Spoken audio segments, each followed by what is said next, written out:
Hey retro gamers. Today on Smashing Bricks, we flip between TV channels to somehow protect a teen slumber party in Night Trap for the SEGA CD.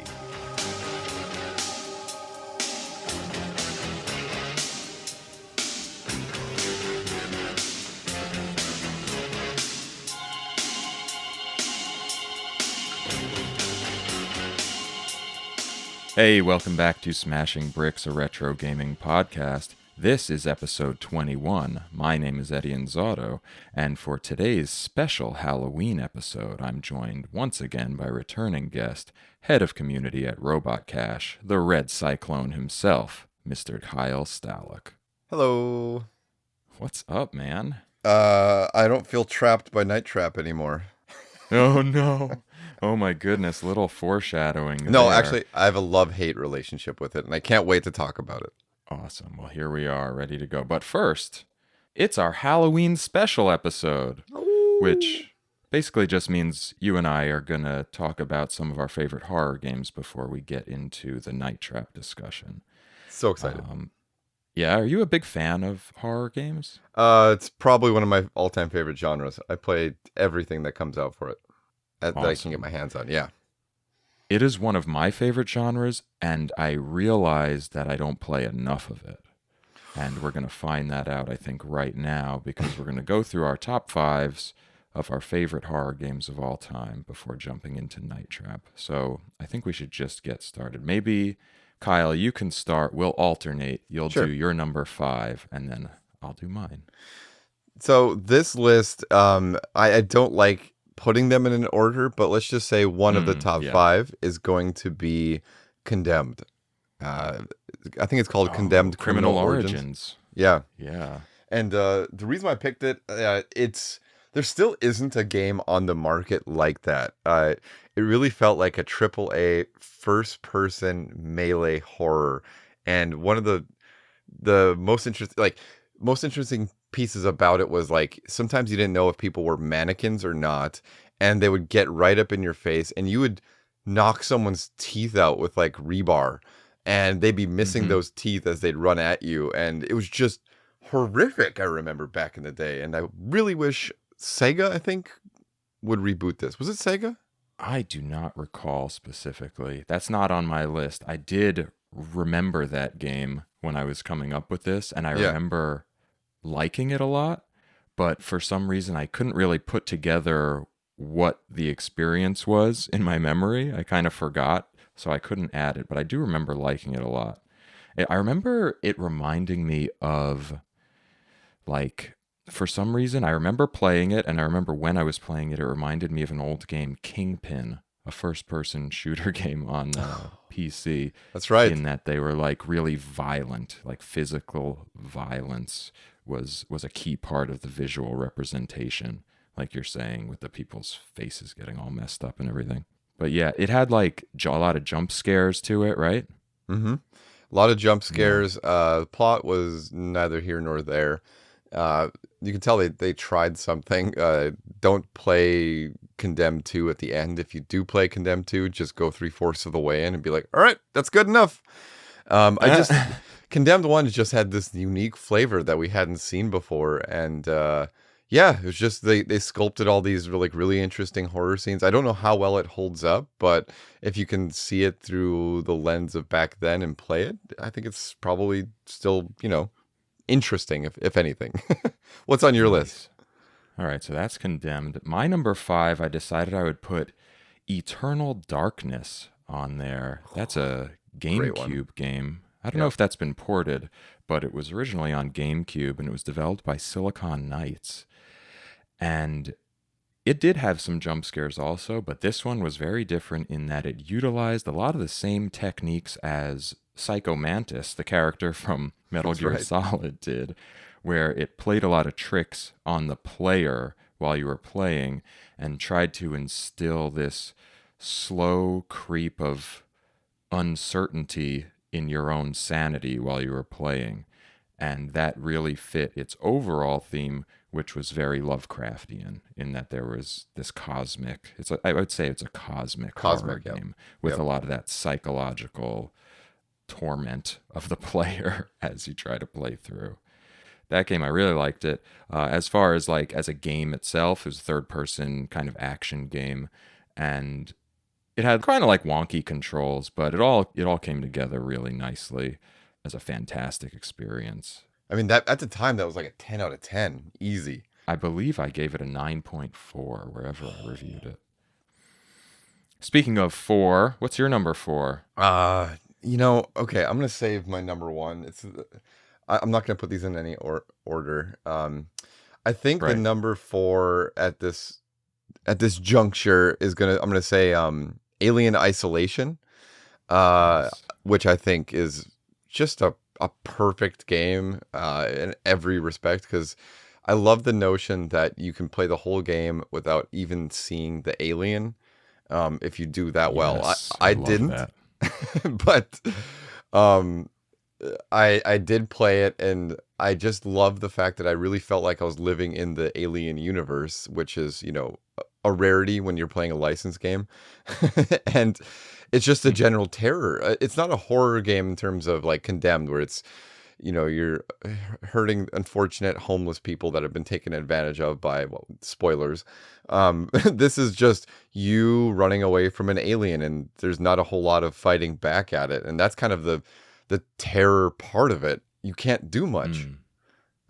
Yeah, You're I love helpless. that. I recently had a very short conversation about there being such a thing as a terror game, where like maybe it's not the classic horror themes or the motifs, but you always feel this sense of real fear. And we were like, maybe that should just be called a terror game. And I was like, yeah, that's what I'm into. And I've got one that's similar to that coming up. Well, that should be maybe its own separate genre, because one of the main points of gaming for a lot of people is the power fantasy and different manifestations of that.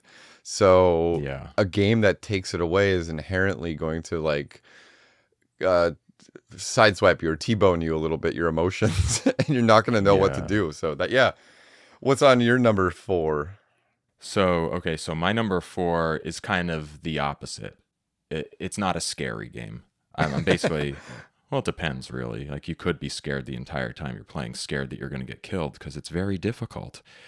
But it is a very horror themed game. So it's on there because it's simply a great game with an amazing story, and that is From Software's Bloodborne. I knew you were going to put one of those.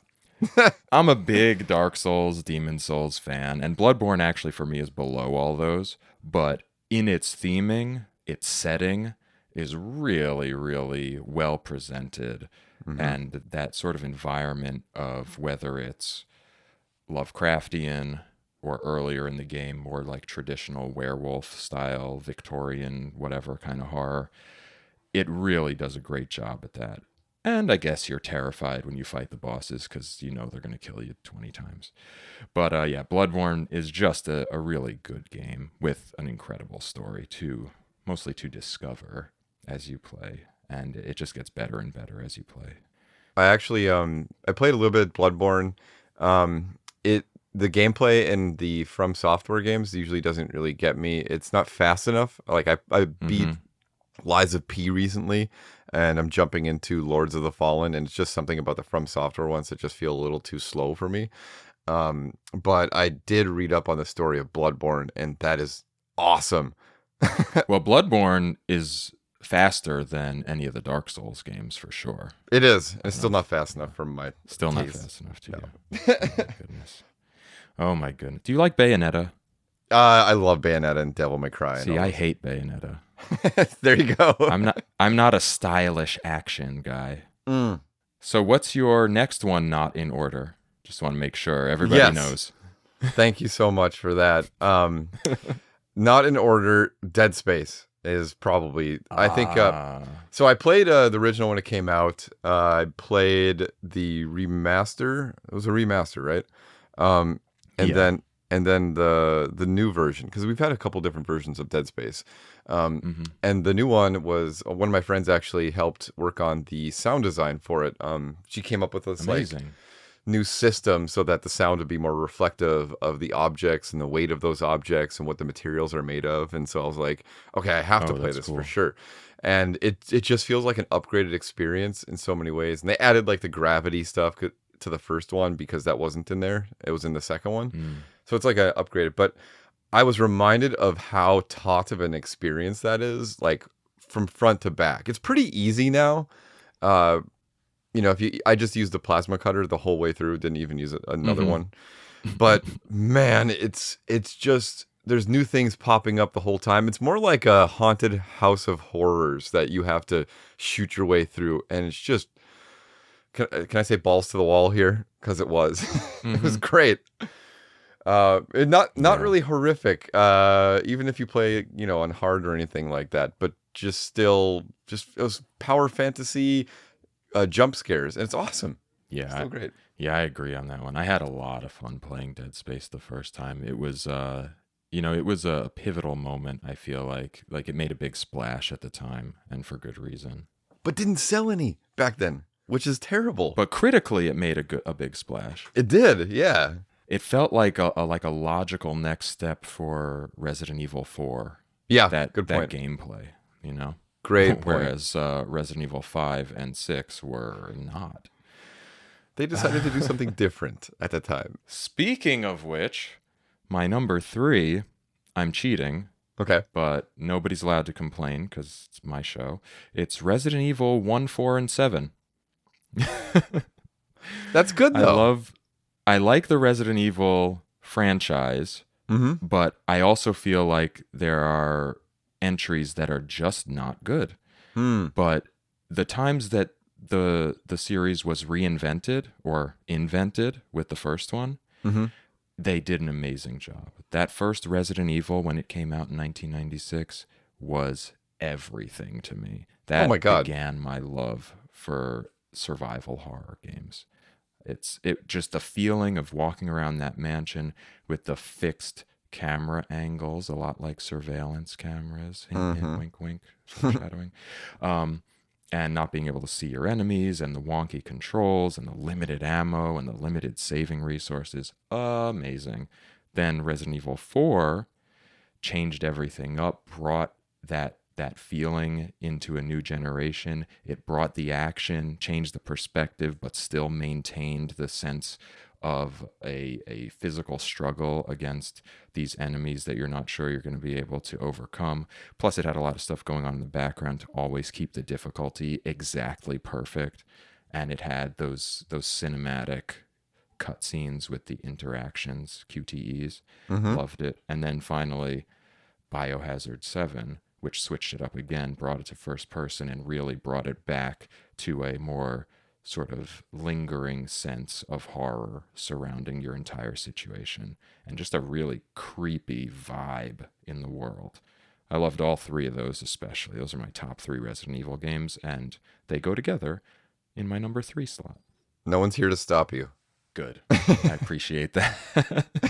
What do you think? So you like the Resident Evil games too? Love them. I actually, I've read the novelizations of them. Oh my goodness. Yeah. Super fan over here. I've read the comics. I've played almost every version across every platform, even some of the Game Boy ones, even, the not so good ones, let's just say. Huge fan. I played 6. Wacky. I'll play anything. If it says Resident Evil, I'll play it. I don't even care if they release a new one. They're like, this is 3 out of 10. It's a complete waste of your time. I'm like, all right, $70 right there. Fire it up. Fire it up. Here we go.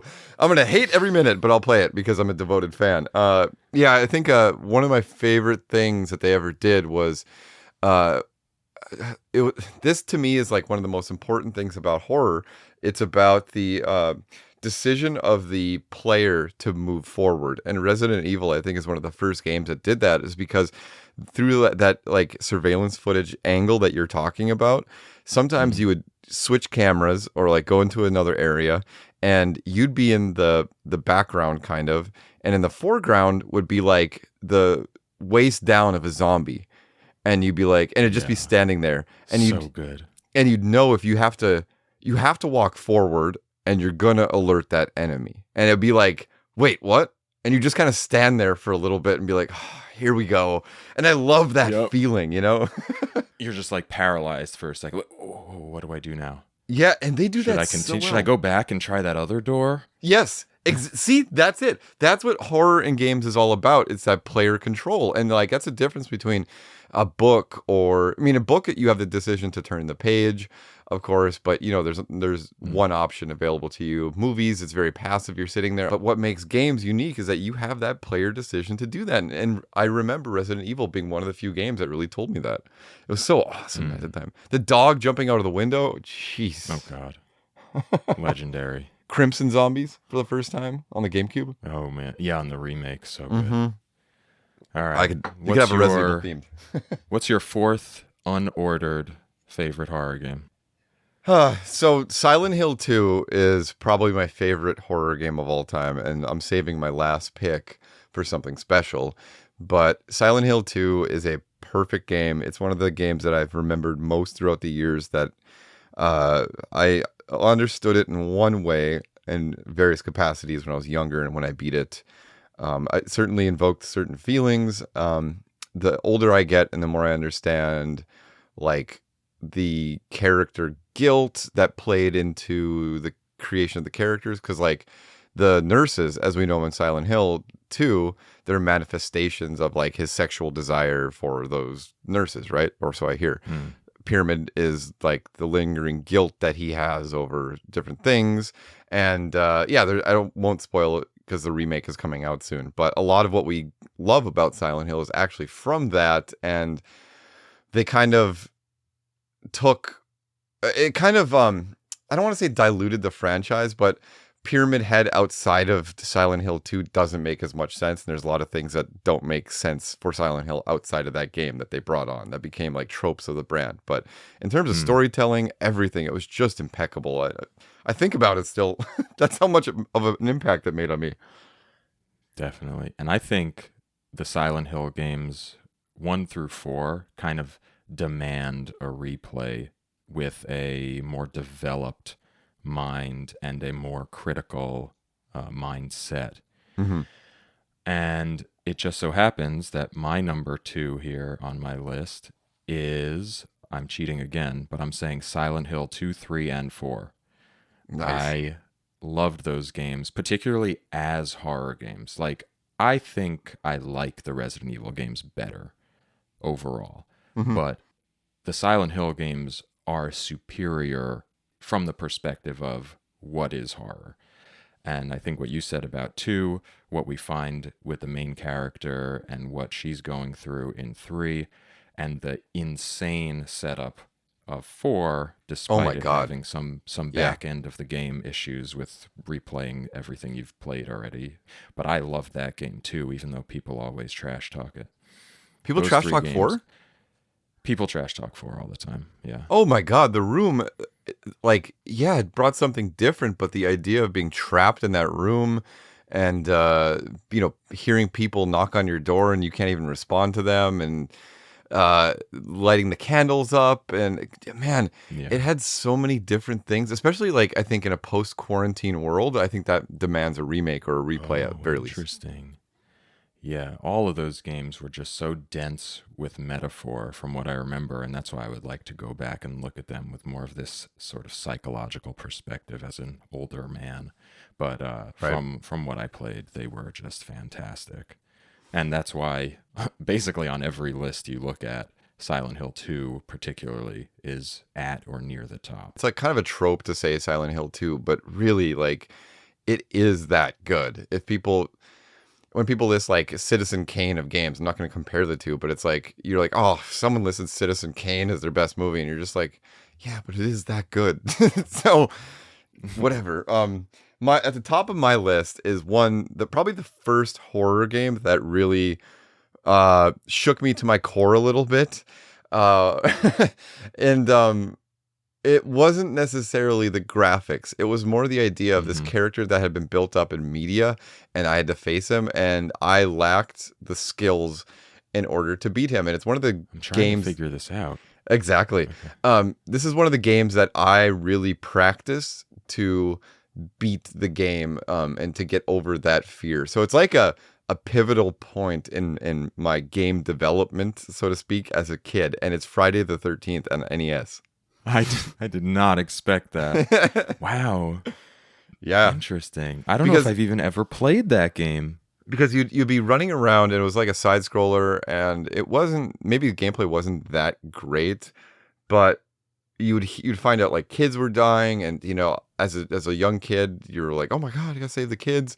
There's a lot of emotional heft to that. They did some interesting things with the visual design to kind of put the stresses on, but when you'd see Jason in a room, he was very, very difficult to beat, and he'd kill you. And I wasn't ever scared of the horror movies.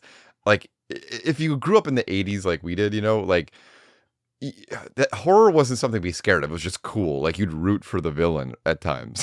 Freddy and Jason and all of them. But that game, there was something about it, the music, everything. And I was just on a podcast with Josh Barnett, and he mentioned that too, so I don't feel so bad. He's like, 6'4" and 250, so I feel better. Yeah, anyone could be scared. Mm-hmm. Oh, wow. So that's really appropriate for a retro gaming podcast. I appreciate that. It was not even like, yeah, oh, totally. I did intend that. Yeah. Mm-hmm. Nice. So my number one is, I'm cheating for a third time and bringing us a trilogy of games. And this is the trilogy created by Frictional Games. It's not really a trilogy. I just call it that. But it's Amnesia: The Dark Descent, its predecessor, which was a sequel itself, Penumbra: Black Plague, and the last game, I don't know if it's the last game, but a more recent game called Soma, also by Frictional Games. I didn't love the predecessor to Penumbra, which was Penumbra Overture. It was fine, but it didn't have the same feel. And I wasn't super into Amnesia: A Machine for Pigs because that was by a different developer, and they ruined it. But these three games all have something in common. All these games use physics of grabbing and moving things, like moving boxes around, opening drawers, opening doors, actually physically with your mouse. And they really put you physically in the space of the game. And just like what you mentioned earlier with Alien Isolation, these are games where you don't engage with the main horror, the main monster or the main enemy in the game. And usually it's just one thing that's out there trying to get you and you're hiding. In Amnesia and Penumbra, if these monsters come out and you even point the camera at them, your whole sanity starts to break down, the screen starts to shake, your vision blurs, and you can get a game over just from looking at the enemy. So you have to hide, and it's terrifying. And that is awesome. So awesome. It is. I love those games so much. I think they do a really good job of the Hitchcockian horror, which is always about what you imagine in your head is worse than anything that you can possibly put on screen or in front of someone. And they just like to manipulate you psychologically so much. Like you can read up on these articles about how the game design is like attacking your subconscious in various ways that you don't. I don't want to spoil the different ways because it's kind of like looking behind the curtain at Wizard of Oz type thing. But there's a lot with audio in all those games that they're just playing you like a puppet. It's so interesting. Yeah, the more they play me, the more I love it. I do want to give a shout out to a special group of publishers or game designers, call them what you will right now. The Dread X group of game designers and publishers is probably my favorite people in horror right now and what they're doing, besides a couple of other indie developers here and there. But the Dread X group, massive shout out to them for trying something new all the time. They put together, I think they started as itch.io collective, where they were just like, we're going to take some itch.io games, polish them up, and then put them on, I think it was Steam at the time, and do like, or maybe they did a package on itch, but it was just like, here's a bunch of PS1 graphics games, horror games, and then buy the whole lot for $10. And they've been so successful through their efforts in doing that they're starting to publish and fund development of games, and they're fantastic, and those guys are keeping the lights on for horror better than anybody. So have to give a Amazing. shout out. Awesome. And I also noticed that there's a lot of new horror games. Like within the past maybe 5 years, it seems like there's been a big influx of horror games that people really find to be excellent. There were names that I just kept coming across over and over and thinking, man, I'm not playing enough horror games.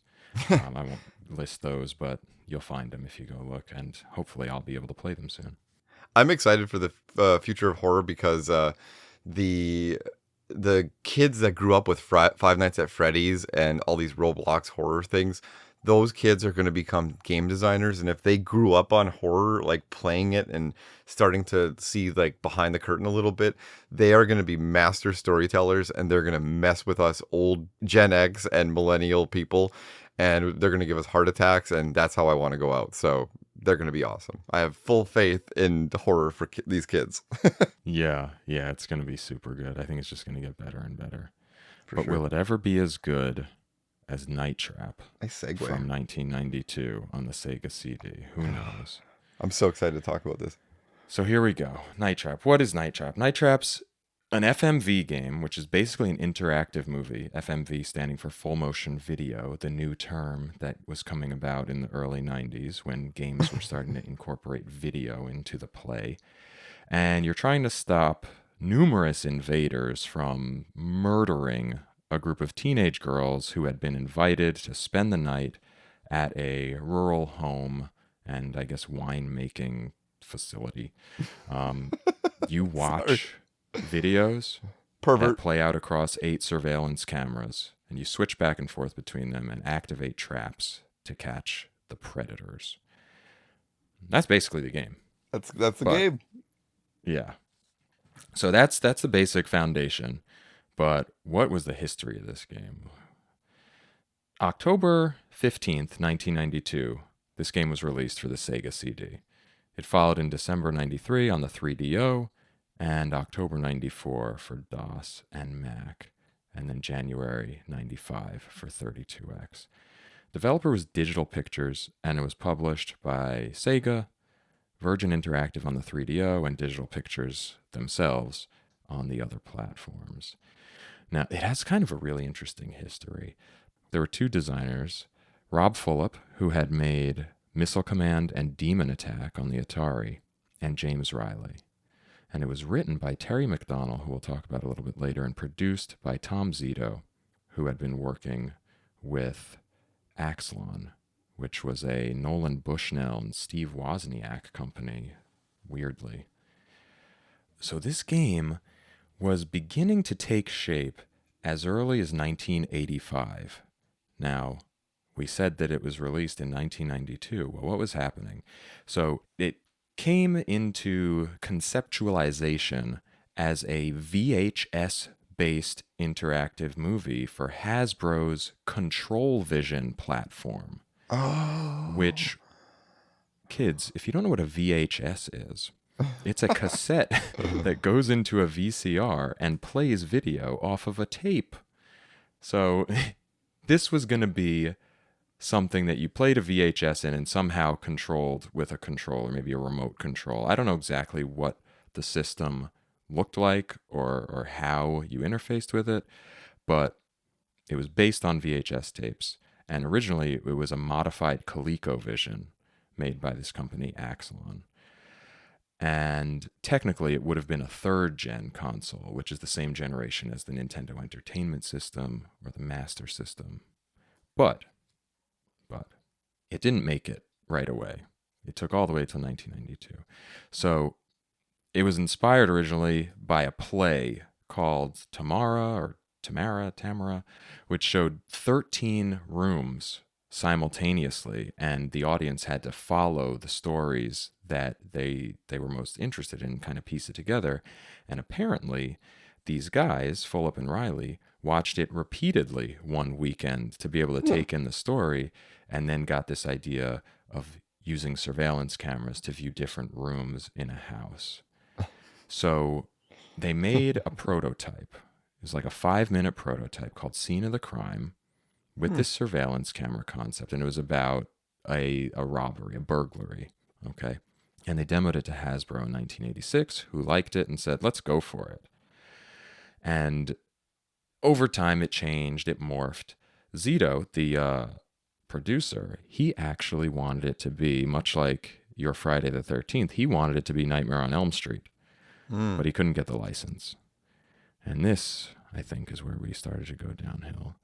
He hired the writer, Terry McDonell. Now, this guy, it's hilarious when you think about Night Trap versus what I'm about to say. So he wrote 2 Miami Vice episodes and some other stuff. He edited Sports Illustrated and Golf Magazine, Men's Journal. He edited Rolling Stone for a time, Esquire, and his magazines have been nominated for 29 National Magazine Awards, and he's in the Magazine Editors Hall of Fame. But if you just played Night Trap, you would think he couldn't write at all. Yeah. Am I wrong? Maybe some dialogue changed live on set from the original script. I don't know, but whoo boy. The story was originally a little bit different. It was going to be about teenagers staying in a billionaire's house when ninja burglars invaded. And that came from that scene of the crime game. But it changed. They turned into vampires instead of ninja burglars.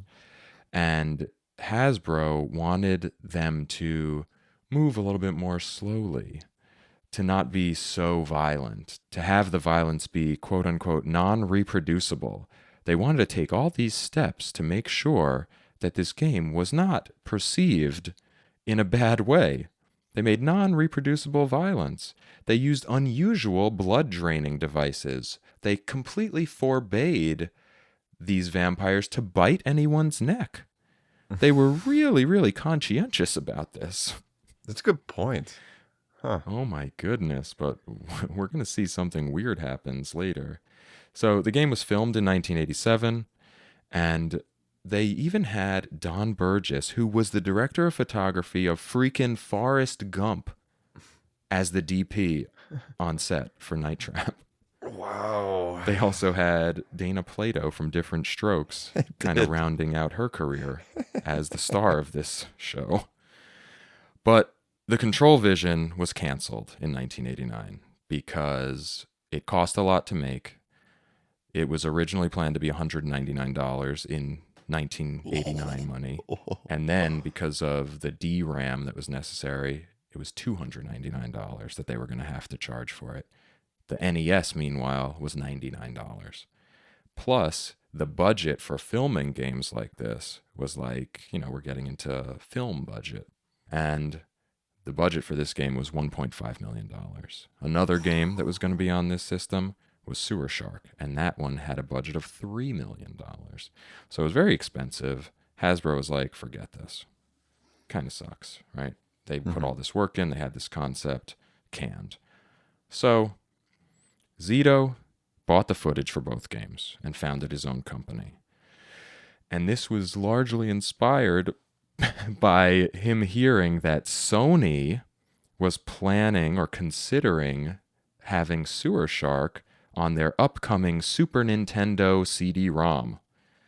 This guy can't catch a break, because we know that console never took shape.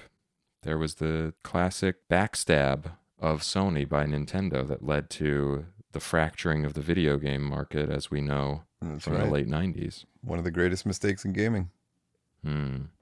So Zito finally partnered with SEGA to bring these to SEGA CD in 1992, so 5 years later.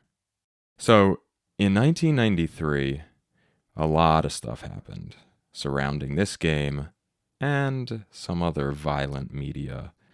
First, Night Trap was banned for sale to kids under 15 in the UK. Really? As a response, Sega created the Video Game Rating Council, which preceded the ESRB, which is what rates games now. So that was 1993 or 4. They put that together in response to this UK ban. But more notable was the 1993 congressional hearings on video games. That's right. On December 9th of 93, which highlighted Mortal Kombat, a game known for its gruesome violence and fatality animations, and it highlighted Night Trap, which the U.S. Senate claimed promoted sexual aggression against women. How would that factor into it? Because I don't see it. Well, it's interesting. You know, during the hearings, not Barry Zito, that's a pitcher. Tom Zito recalls approaching Senator Lieberman and asking him, "Hey, have you ever played this game? Do you even know what's happening in this game? You're trying to protect these girls." Yeah. And he said, "I don't need to play it. It's filth," or something to that effect. Oh, that explains politicians in a nutshell. There you go. Classic, right? Yeah, yep. Of course. And then you have Nintendo on the other side saying, "You know what? We can use this to our advantage."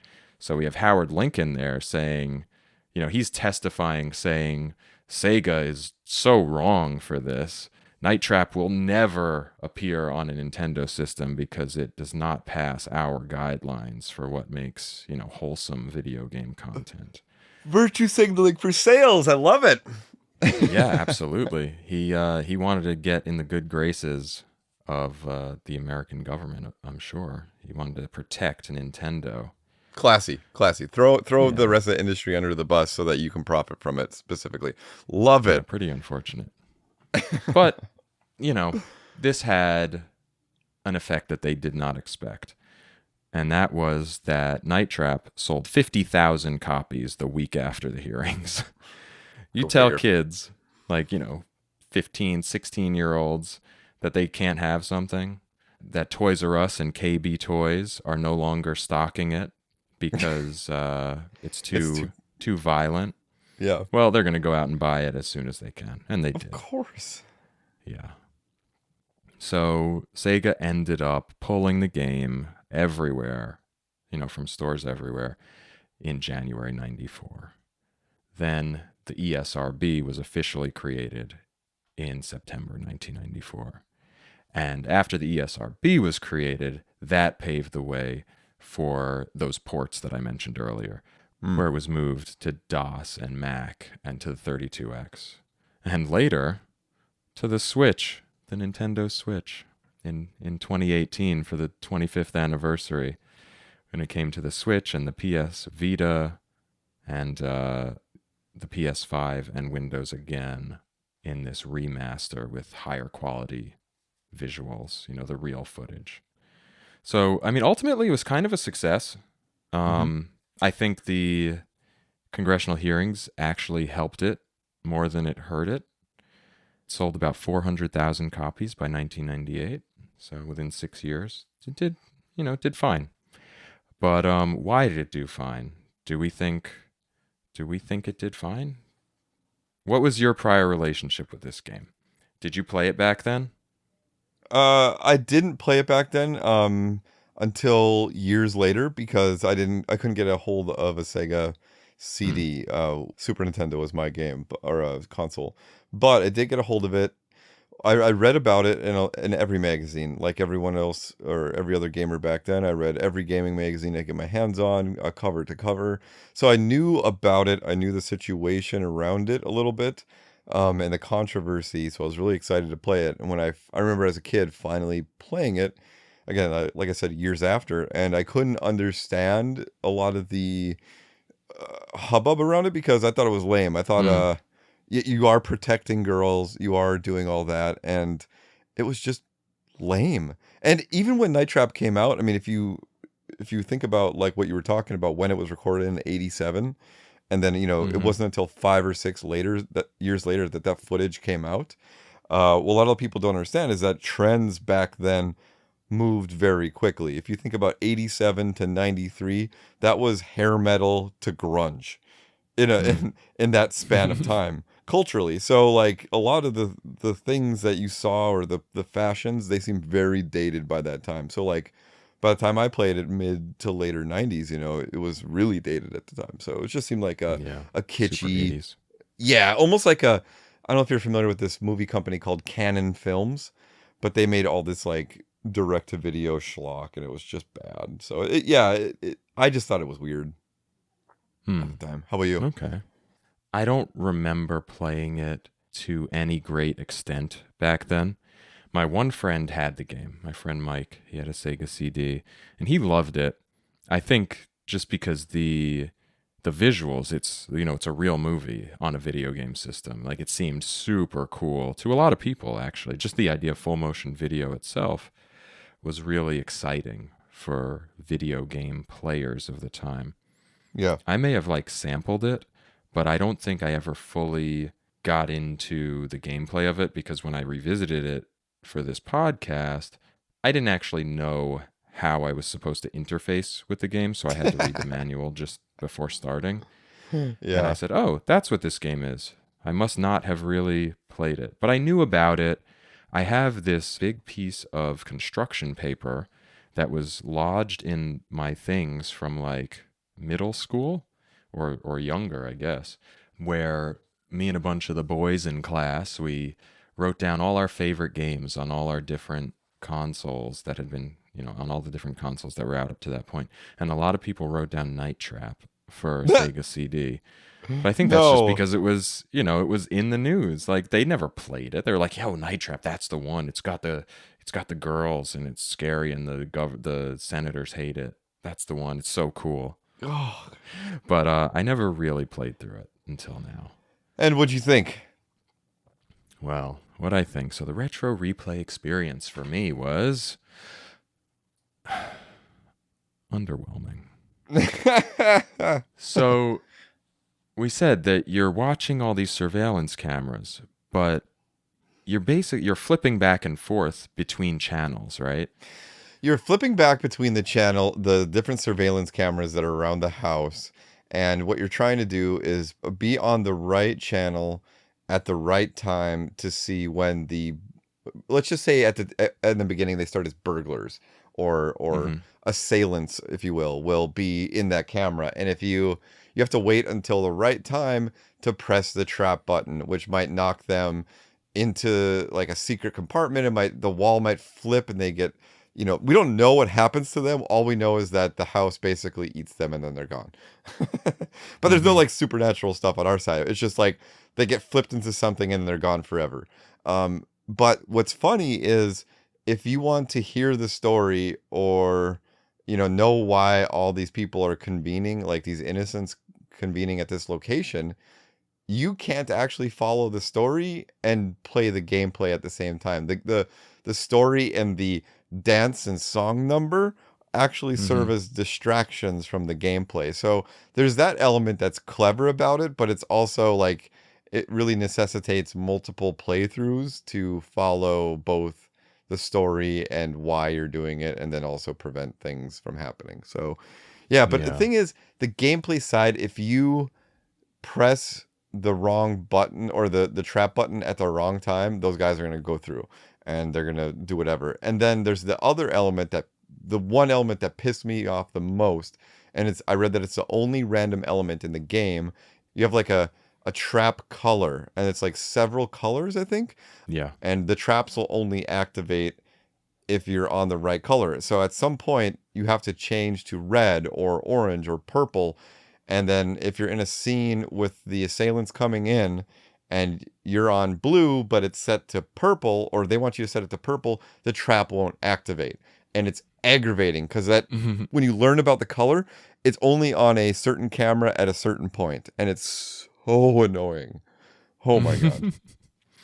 Yeah. Yeah. So the narrative behind this is that there's a control room somewhere in the basement of the house, and anyone can go down there and change what is essentially like a key code or a password to access the system that you, as a member of the Sega something attack team, Sega Yeah. Control attack, well, something like that, SCAT, the worst acronym ever, accessing the house system from outside via a wire spliced in super obviously in their back hallway, but we'll set that aside. And you're able to control this system that they presumably used to capture a previous group of kids who were invited there and drain them of their blood. But the way that you're interfacing is kind of password protected, and the password is just a color, and you'll hear them mention, oh, I'm going to change it to purple, and walk through the door. And then you're like, okay, now I have to wait about 5 to 10 seconds, and then it'll be changed. And in order to trigger those traps, you're watching this little meter, which I think in the new version is just, it's just like a flashing color, but in the original it was a meter that was like approaching a line, and once it passed the line you could trigger it, but not before. When it got into like the red zone, the critical zone, they're close enough in proximity to that particular trap for you to be able to quickly tap your button and activate it and start an animation where they get sucked in, however.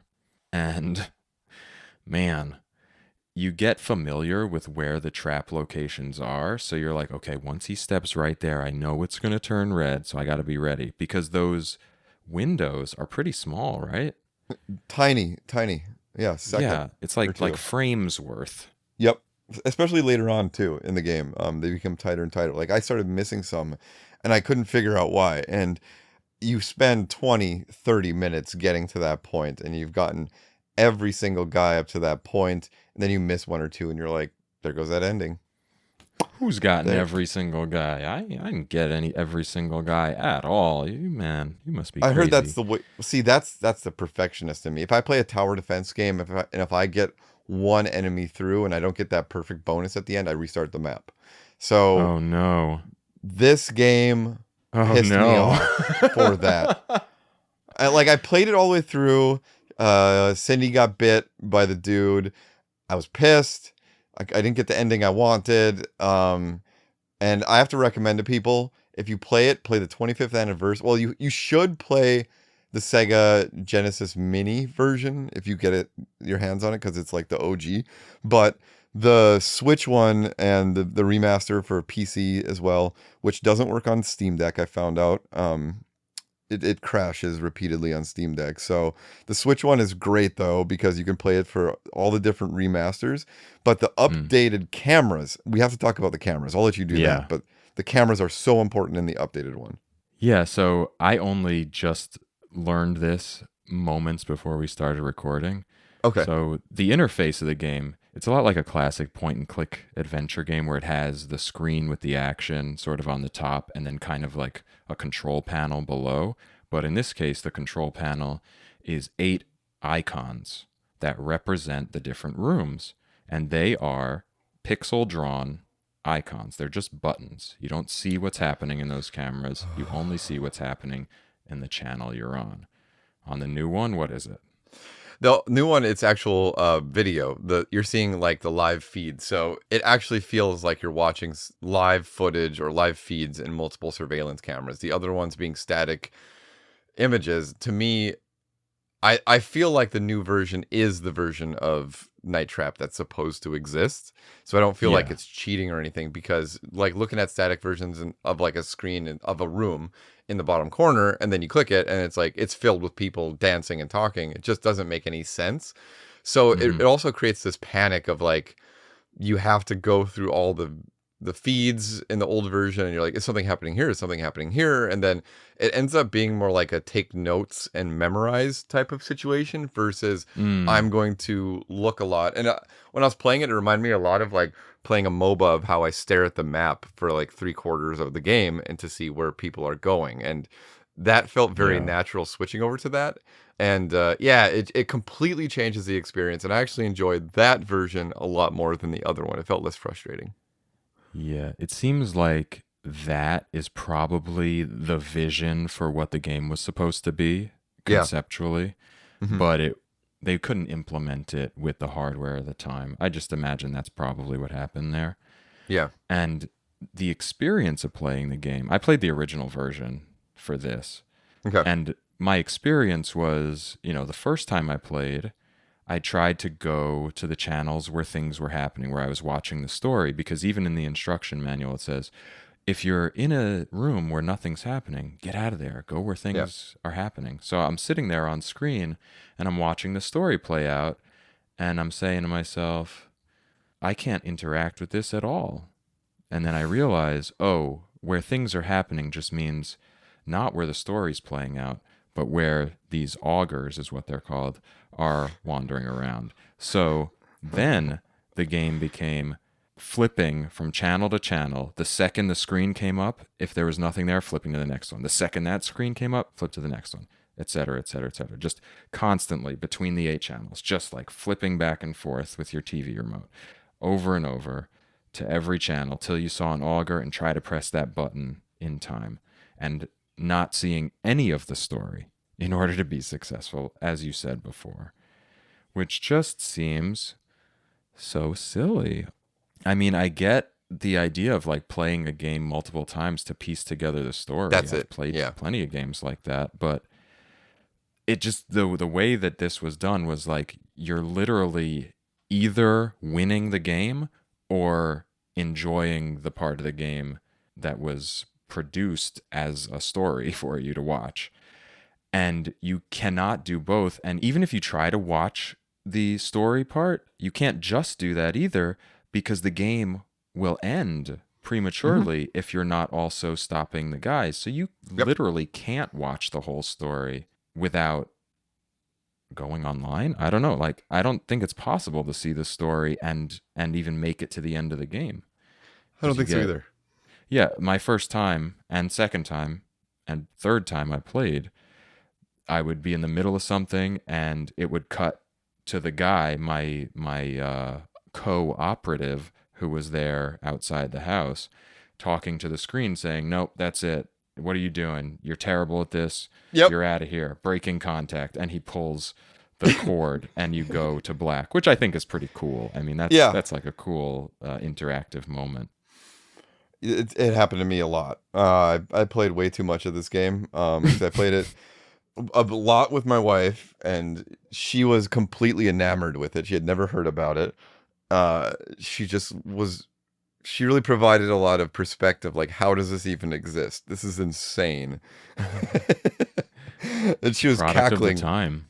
Yeah, and then after a few playthroughs of that, she got bored and she went to whatever she's playing. So I switched to the Switch and kind of dug deeper into the game about it. And yeah, I had very similar reaction where it's like, this is interesting. They're doing a lot of fun stuff, and I was playing through the gameplay, testing things out. It really felt like the inevitable hero arc of Kevin McAllister as he becomes more of a social shut-in, doesn't even talk to people, and just does like security at people's homes.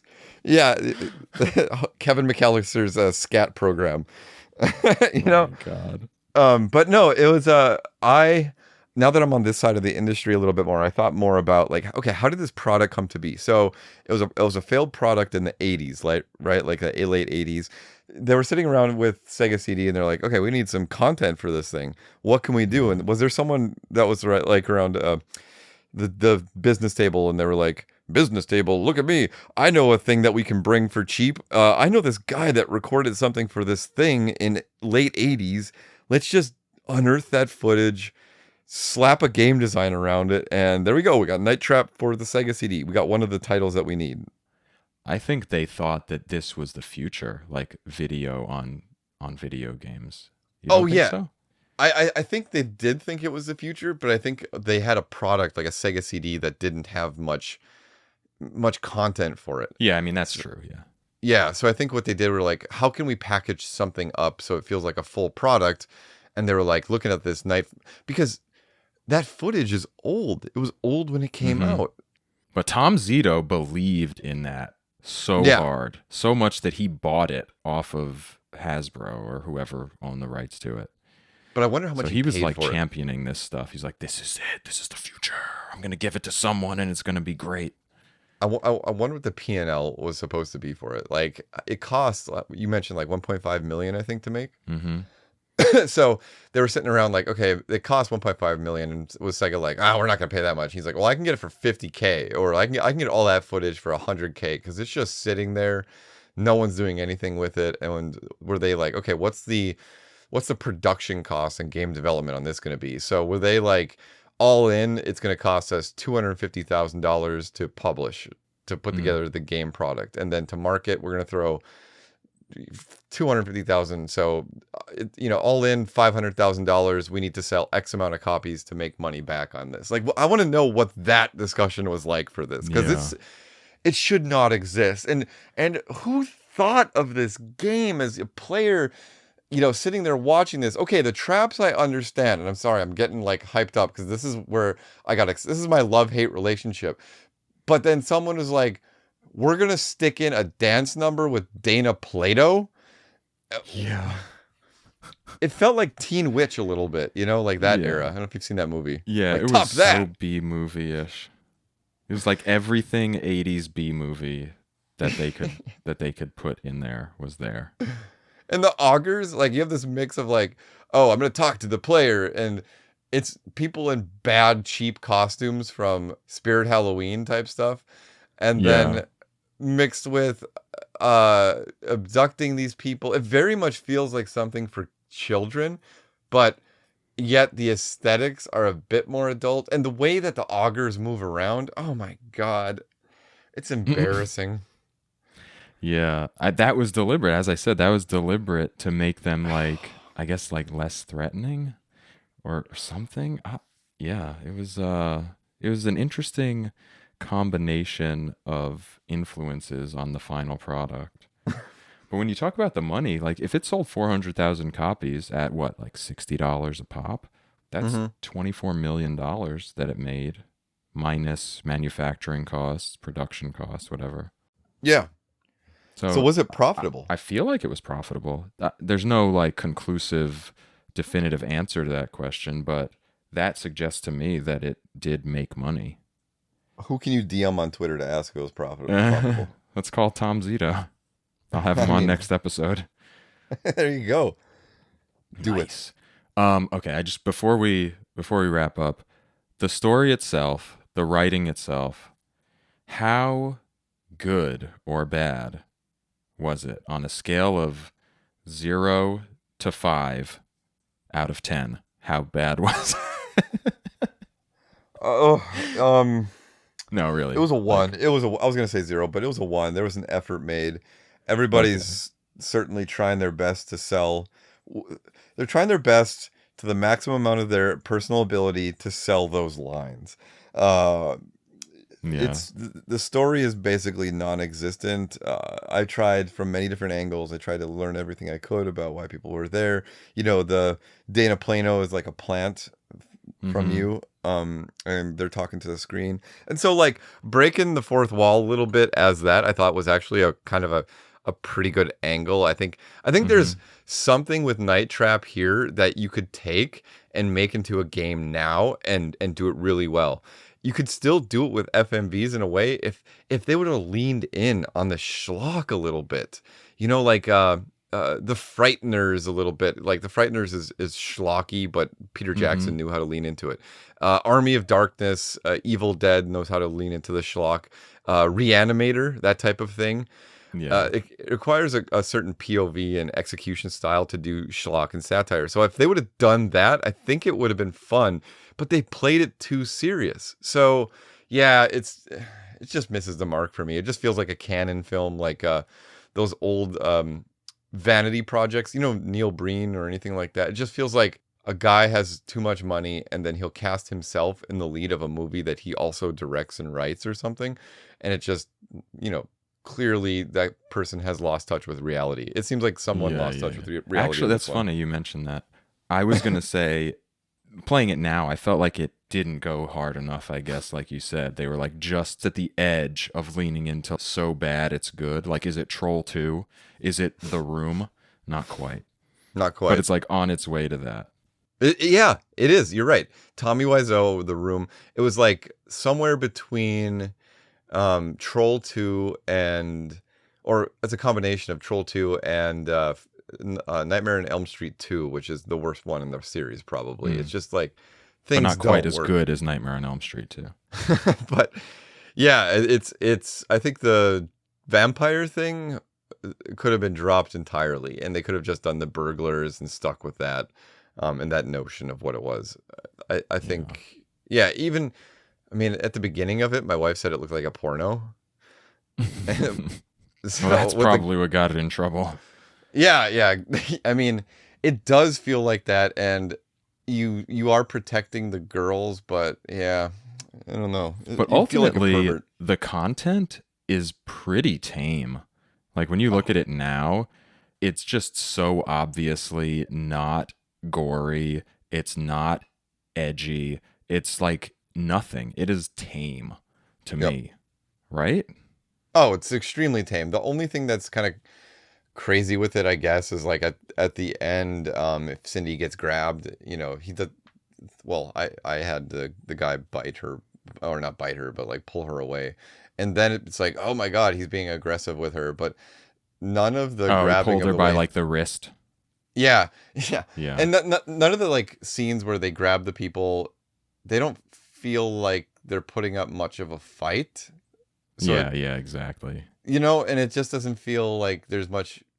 Even when you trap the enemies, the augurs or whatever it may be at the time, it doesn't feel like a situation of you're causing them any harm. You're just going zoop and moving them Yeah, into a it's different part so of the. goofy. Like Yeah, it should be playing, you yeah, know? or making a penny whistle sound or something like that. Yeah. So silly. It just feels creepy more than anything at this point. Mm. Because if you're watching the girls dancing as like a grown man, you're like, what am I doing with my life right now? And so Yeah. I felt I got I felt stuck really on that scene. I was like, what the hell is this?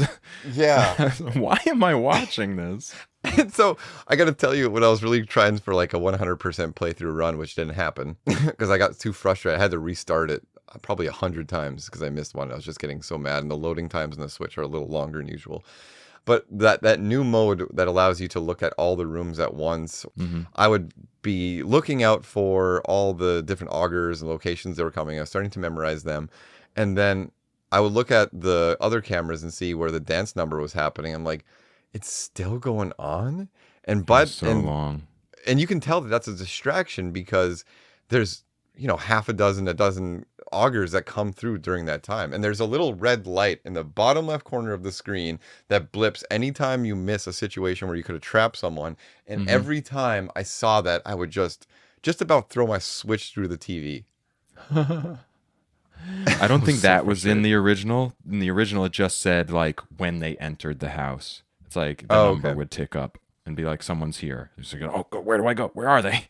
Because you Oh, can't okay. watch where they are. So you're just frantically swinging through the cameras, like, oh, I gotta find him. And inevitably, you get there right as they've stepped away from the pixel that you can click your button on to trap them.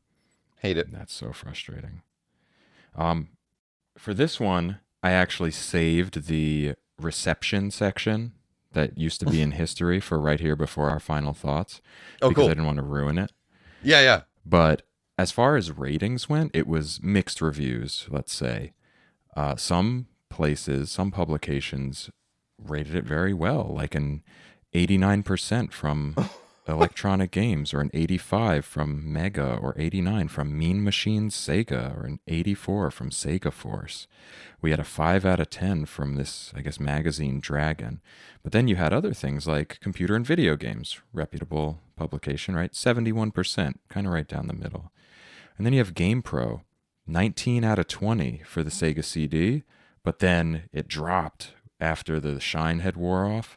For the 3DO, 14.5 out of 20, or 11.5 out of 20 for the 32X.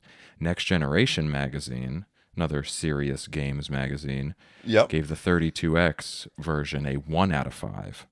Sega Zone rated the Sega CD version 58%. Edge magazine, 5 out of 10.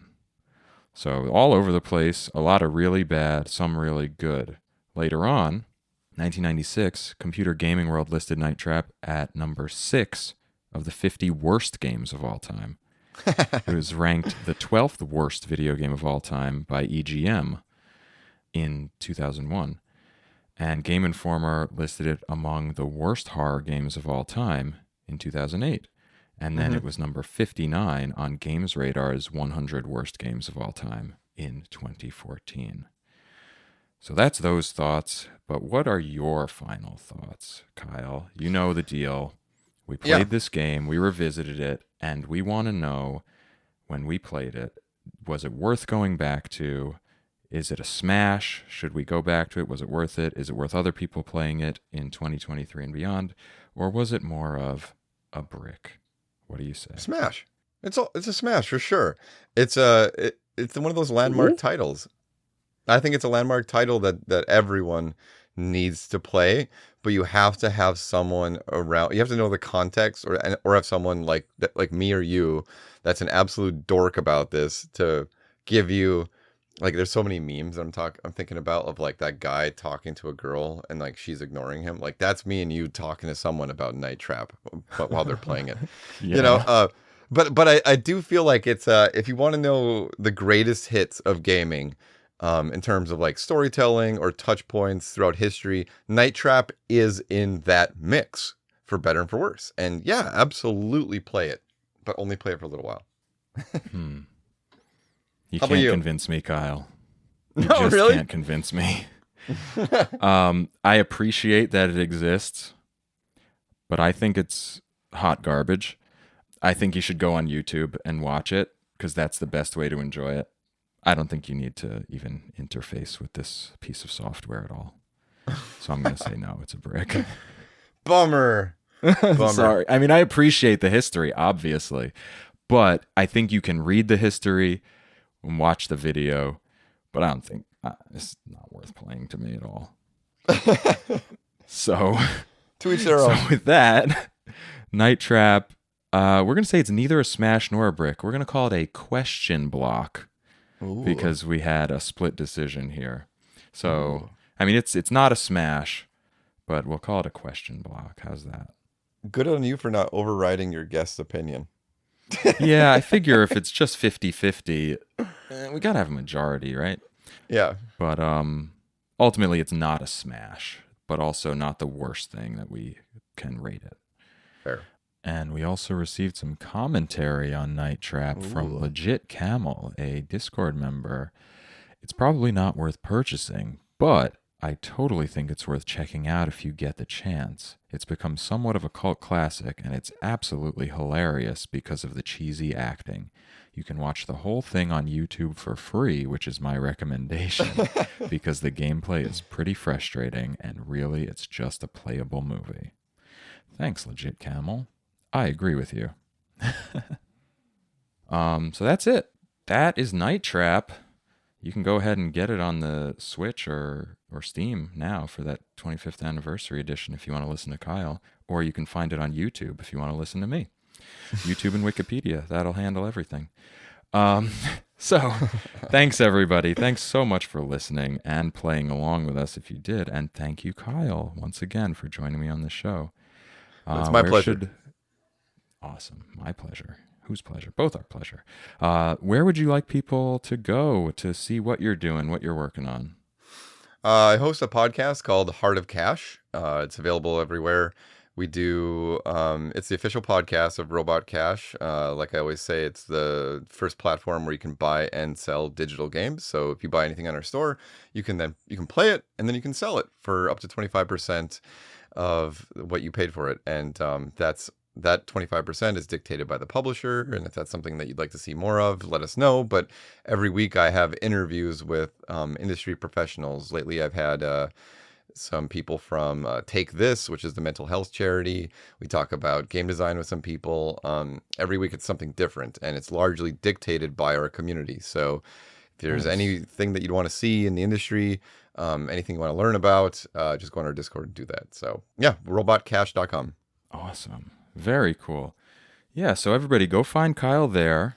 Woo! And I guess while you're on a podcasting platform, make sure you look at Smashing Bricks. And if you've listened this far, go ahead and leave us a generous and helpful 5-star rating and review for totally free. It's free. It just takes about, a few seconds. And if you want to go above and beyond that and support the show monetarily while getting some fun perks, head over to patreon.com/smashingbricks and become a patron for as little as $1 a month. You can also jump in at the Fireflower tier and choose a specific game to be played on an upcoming and recently renamed Power Up episode. Or you can get ongoing recognition or even earn yourself a spot on the show as a co-host with higher tiers of support. And one of the most important things is for everybody, and that's bi-weekly episodes of the show, which you're hearing right now. If you notice, this one was only 2 weeks after the previous one. Once we reach our monthly goal, everyone will get twice the number of episodes, kind of like today. So again, check out the details at patreon.com/smashingbricks and join amazing supporters like Legit Camel and Ms. Muso, who recently decided to level up and support the podcast since our last episode. We're also on Instagram, YouTube, Facebook, Twitter, and Twitch. You can find all those links in the episode description and at our link tree, which is linktr.ee/smashingbricks. You'll also find our Discord server link there. Nice, cozy place to chat about anything with the community and to leave commentary about upcoming and past games or suggest games to be considered for the show. You can check out the Smashing Bricks playlist to see what you think needs to be added or to evangelize games already listed. As for next episode, I'll once again be joined by Anthony Labella to play and discuss Gradius Collection. Gradius Collection? I don't know how it's pronounced. For the Sony PlayStation Portable, which is essentially a compilation of Gradius 1 through 4 and Gaiden. So go get your hands on a copy, play along, send in your thoughts, and join us next time on Smashing Bricks. That wraps it up for today. Is it Gradius? That's what I always thought, but so neither of the things that I said. I don't know. Oh my God. We're gonna have to look this up. You guys have to write in and tell me. Maybe it's Gradius. Could be. Oh, man. Anyway, that wraps it up for today. I'm still Eddie Inzauto. That is still Kyle Stallock. Thank you, Kyle, once again. Happy Halloween. Woo, happy Halloween. And until next time, may the nostalgia be with you.